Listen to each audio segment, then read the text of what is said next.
The population that we support, this health program supports for its healthcare needs are almost exclusively rural people. And when I mean rural, I mean marginalized and deprived. Just as two Indias exist everywhere, there is a set of healthcare which is available to the rich, which is completely state of the art. But at the same time, there are these people, a large majority, I would say, who have no access to appropriate healthcare.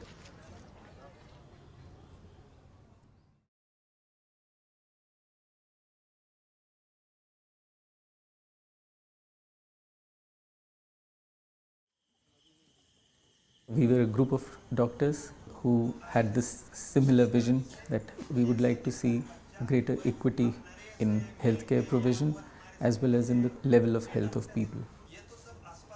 Gradually we began to realize that people in these places do not have small problems.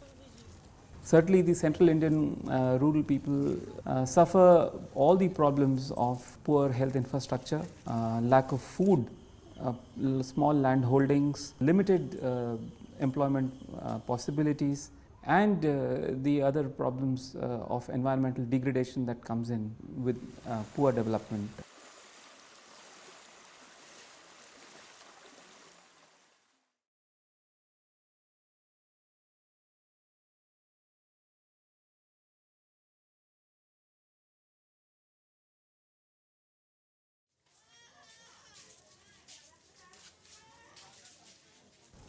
At this center at Ganyari, we not only run an outpatient service, there is also, as part of the clinical program, an inpatient service, operating room facilities, imaging, a pharmacy, a laboratory that supports the entire program.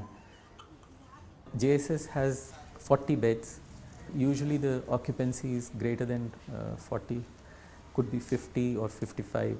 This puts a real strain on the system. It just goes to show that the need is enormous, and the existing public health system is not able to cope with it.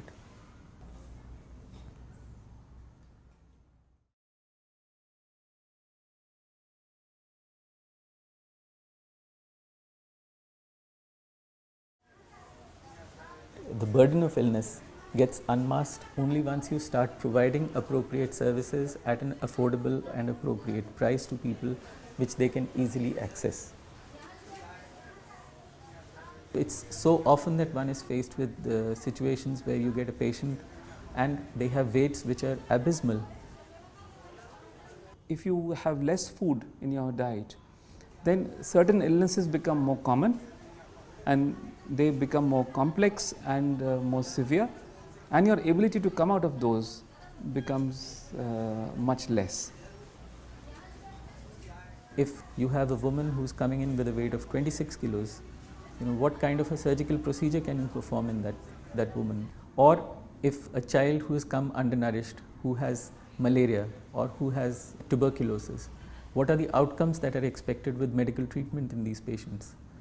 These are going to be vastly different from those which you would expect in normally nourished children whom you find in urban areas or in the normal healthy population.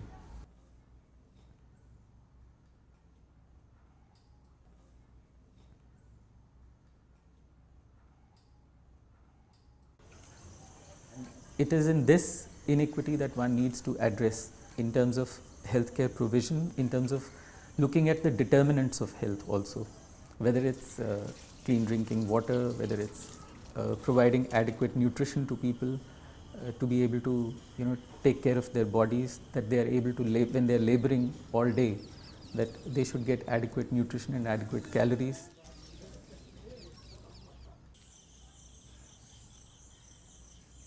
Majority of poor people are not even able to access hospitals.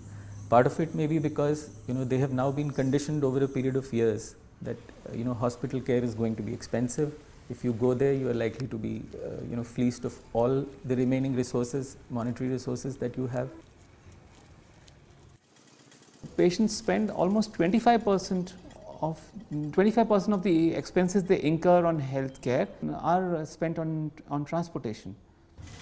At the same time, we know that this public transport is something that is given so little importance by our public systems. The three states of Chhattisgarh, Jharkhand and Orissa have actually disbanded the public transport corporation on the grounds that they're not cost effective. But they have not counted the lives saved, the money that patients would spend on serious illnesses as opposed to simple illnesses. We would strongly urge for restitution of public transport services.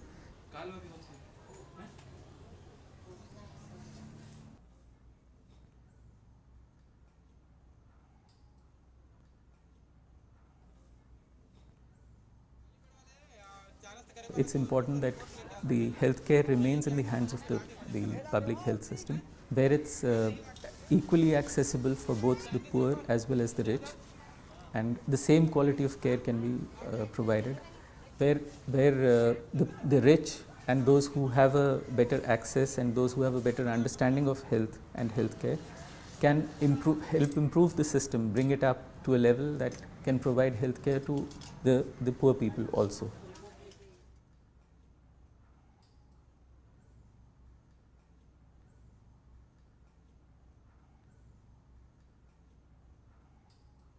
The most important thing which our work has done is to enthuse a sense of confidence in people that yes, they can access a hospital, that the amount of money that they have to spend in a hospital is not it does not necessarily have to be a huge amount, and that you can get appropriate care when it is required.